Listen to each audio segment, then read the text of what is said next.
Thumbnail में आपने भी इसे देख लिया होगा, नाम में भी देख लिया होगा, टाइटल में मैं पुनः बता दूं।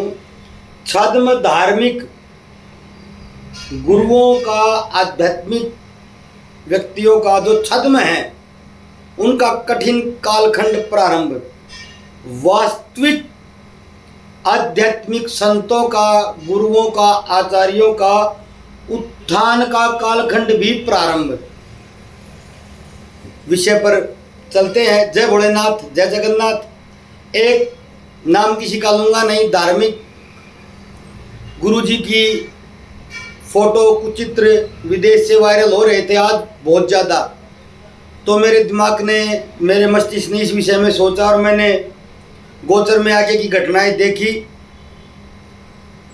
तो मैं वीडियो लेकर आपके सम्मुख आया हूं। हर बार की तरह आशा भगवान शिव मेरी इस वाणी को सत्य ही करेंगे, क्योंकि मैं अपने पास से कुछ नहीं जोड़ रहा हूं, जो दिखा वो बता रहा हूं, शेर बेर करने को भी नहीं बोल रहा हूं। देवगुरु बृहस्पति 18 अक्टूबर तक मिथुन में अतिचारी हैं, जिसके बाद वह कर्क में प्रवेश करेंगे। फिर उसके बाद लगभग 1.5 महीने बाद ही 5 दिसंबर को पुनः वक्री अवस्था में मिथुन में आ जाएंगे और 2 जून 2026 तक मिथुन में ही रहेंगे। इसके बाद कर्क राशि में गोचर करेंगे। गुरु का मिथुन राशि में गोचर वैसे तो 14 मई को हुआ है अभी पीछे, लेकिन 12 जून से ये अस्त हैं, 9 जुलाई को फिर से उदय होंगे। गुरु मिथुन में अतिचारी हैं। उसके बाद 18 अक्टूबर तक मिथुन में ही है, कभी अस्त कभी उदय, फिर अतिचारी अतिगामी द्रुत गति से चलते हुए 18 अक्टूबर को कर्क में चले जाएंगे, 5 दिसंबर को वापिस आ जाएंगे।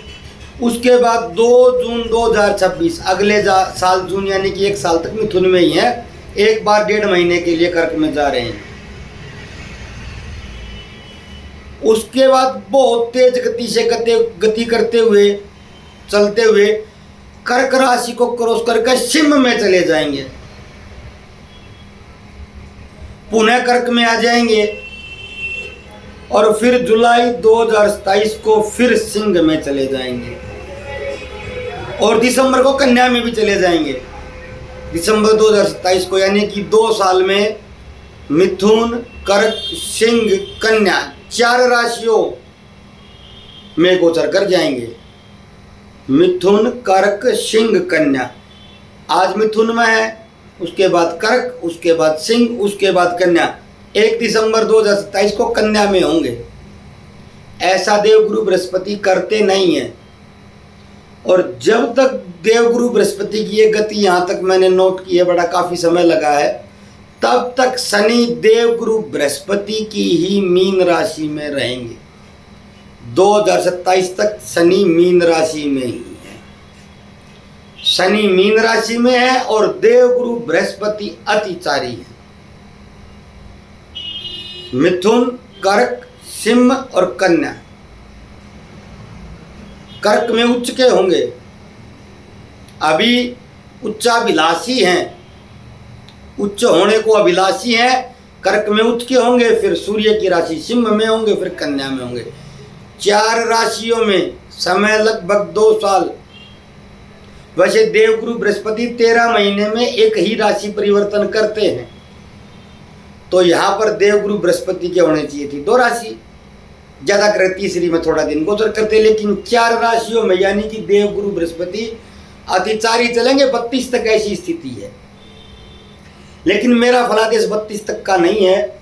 जब देवगुरु बृहस्पति 1 दिसंबर 2027 को कन्या में जाएंगे वहीं तक का है, क्योंकि तब तक शनि देवता देवगुरु बृहस्पति की मीन राशि में स्थित है। और जब देवगुरु बृहस्पति पीछे नीच के हुए थे कोविड के कालखंड में, उसके बाद में आप नोट करना, बहुत से नए छद्म गुरुओं का पदार्पण और उत्थान हुआ था।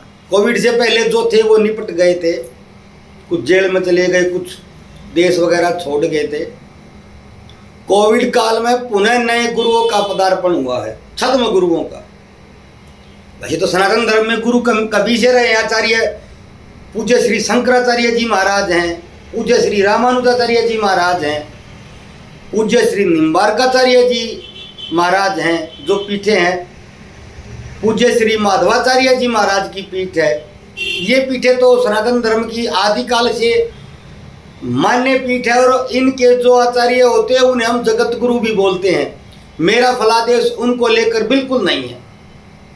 और अन्य जो सिद्ध संत हैं, राजेंद्र दास जी हैं या पूज्य प्रेमानंद जी महाराज हैं, कुछ कंट्रोवर्सी, कुछ गलत बातें निकल जाती है, लेकिन वो वास्तव में सही संत हैं।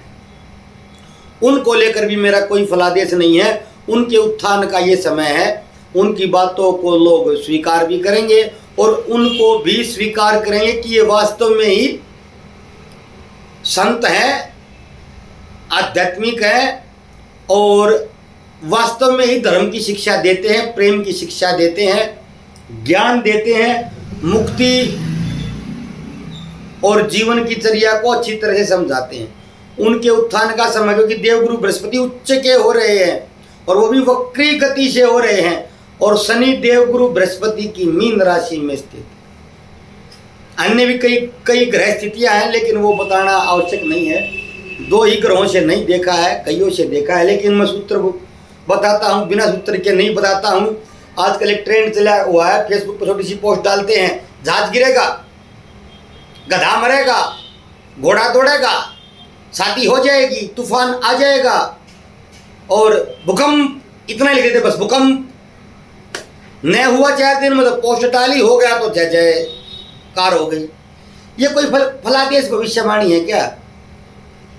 न कोई डेट है, खाली भूकंप। अरे पूरी दुनिया में भूकंप होते ही हैं, रोज होते हैं, गधे रोज मरते हैं। नेता की मृत्यु होती ही है। इस देश में कई लाख नेता हैं, नित्य 2-4 निपट जाते हैं। आगजनी की घटना, आग से बचिए, इतनी सी एक पोस्ट डाल देते हैं। इंस्टाग्राम तो कभी मैंने देखा नहीं, फेसबुक पर ही, मैं इंस्टाग्राम तक पर कभी गया ही नहीं।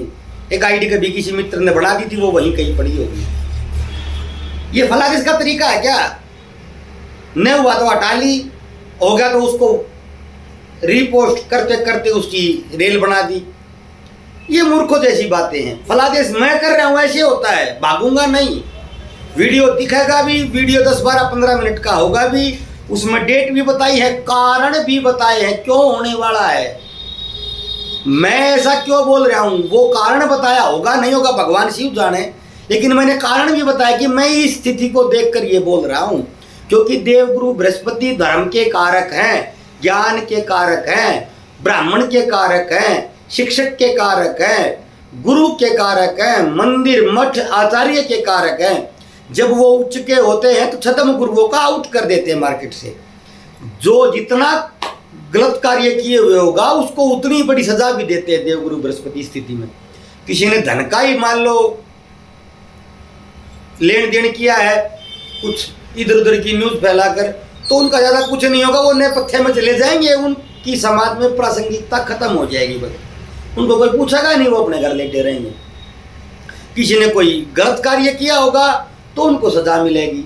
पीछे भी बहुत से संतों के साथ ऐसा होता रहा है, फेक गुरुओं के साथ, मैं किसी का नाम नहीं लूँगा। और देवगुरु बृहस्पति हर ऐसी स्थिति में जब आते हैं, शनि की स्थिति भी देखनी पड़ती है, राहु केतु की भी देखनी पड़ती है, लेकिन मुख्यतः देवगुरु बृहस्पति की स्थिति देखी जाती है। जब ऐसी स्थिति में आते हैं तो बार बार सफाई भी करते रहते हैं। अब देवगुरु बृहस्पति कोविड काल में जब नीच किए हुए थे, उसके बाद में नए गुरुओं का पदार्पण हो गया था। उनमें कुछ अच्छे भी थे, अच्छे होंगे तो अब देवगुरु बृहस्पति के कर्क राशि से जब चलते जाएंगे तो उनका उत्थान होता जाएगा। और जो जिनकी प्रवृत्ति ठगने की या धन कमाने की है, उनका पतन भी होगा। इसमें हमें कुछ करने की जरूरत नहीं है, प्रकृति स्वयं अपना कार्य करती है, उत्थान भी देती है, पतन भी करती रहती है। मैं सिर्फ घटनाएं आपको बता रहा हूँ।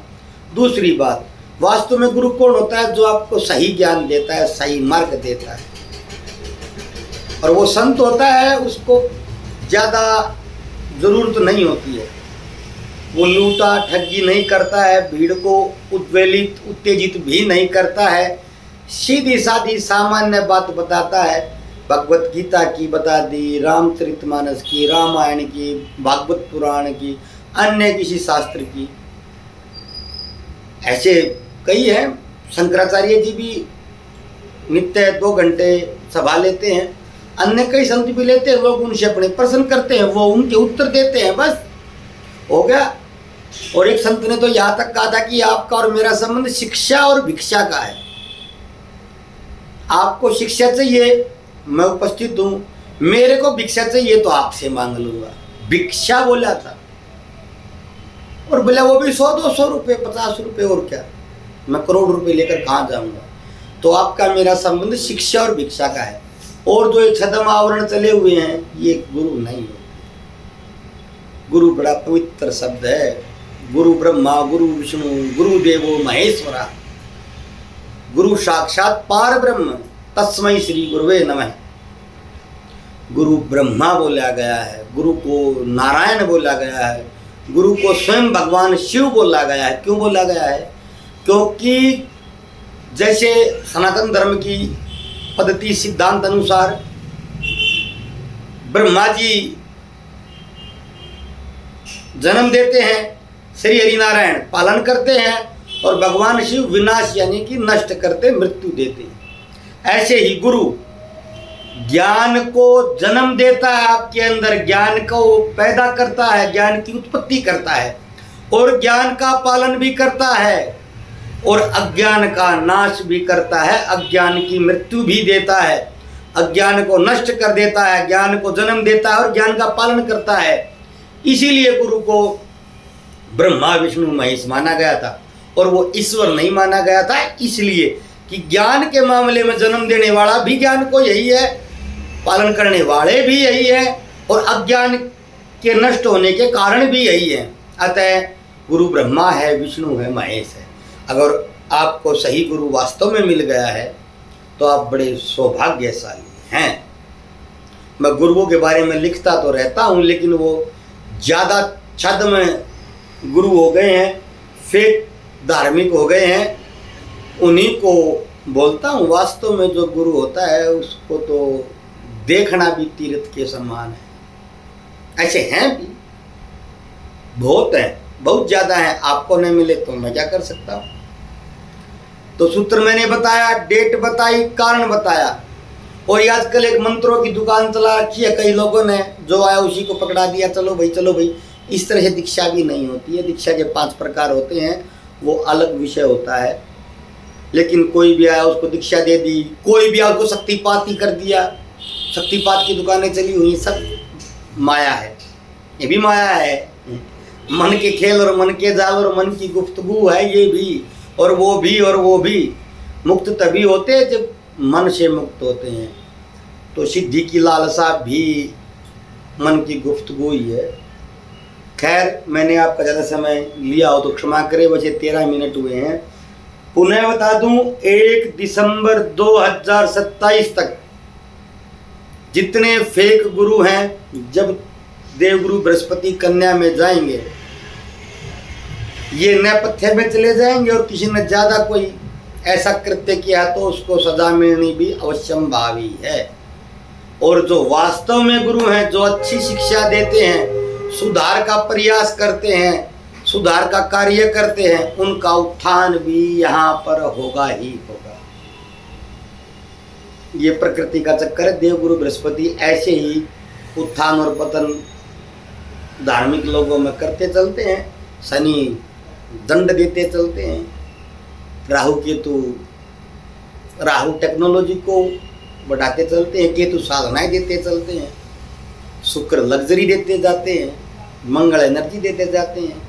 इस तरह से ही प्रकृति की व्यवस्था ग्रहों के माध्यम से संचालित है।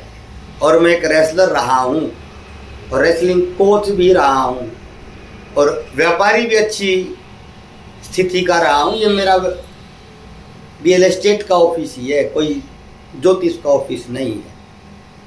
फिर भी मैं ज्योतिष को सीखा, उस पर वीडियो बना रहा हूँ, और भी सीखने के प्रयास में भी तो 5% सीख पाया हूँ। तो उसमें कुछ सच्चाई लगी तभी सीख रहा हूँ, नहीं तो मेरा अपना काम है। मैंने कभी ऐड नहीं डाली है, कभी किसी वीडियो में आपको मेरा नंबर नहीं मिलेगा। मैं नंबर नहीं देता हूँ प्रचार के लिए, नहीं देता हूँ। बस मेरा काम ज्योतिष को समझना और समझाना ही है। और ये ज्योतिष का फलादेश मैं आपके सम्मुख रख रहा हूँ, और श्रीमन महादेव ने चाहा तो ये फलादेश हर हाल में सत्य होकर गुजरेगा। आप देख लेना, ज़्यादा लंबा समय नहीं दिया है, प्रारंभ हो चुका है, प्रारंभ हो चुका है। देवगुरु बृहस्पति अपना कार्य प्रारंभ कर चुके हैं। आपको दिखाई असली में तो वास्तव में तो देने लगा होगा, और नहीं दिखाई दिया तो ध्यान से देखिए, दिखने लगेगा। जिनकी जय जयकार हुआ करती उनके फोटो के नीचे हजारों गालियाँ और हजारों नेगेटिव कमेंट हैं। ये प्रारंभ नहीं तो क्या है। खैर, मिलते कल फिर किसी अन्य वीडियो के साथ। तब तक धन्यवाद। भगवान शिव आपको खुश रखें, प्रसन्न रखें। आपको भी कोई वास्तविक गुरु मिले, उसका सानिध्य प्राप्त हो, आपकी भी मुक्ति की यात्रा मंगलमय हो। इसी के साथ धन्यवाद। जय जय श्री भोलेनाथ, जय जय श्री जगन्नाथ।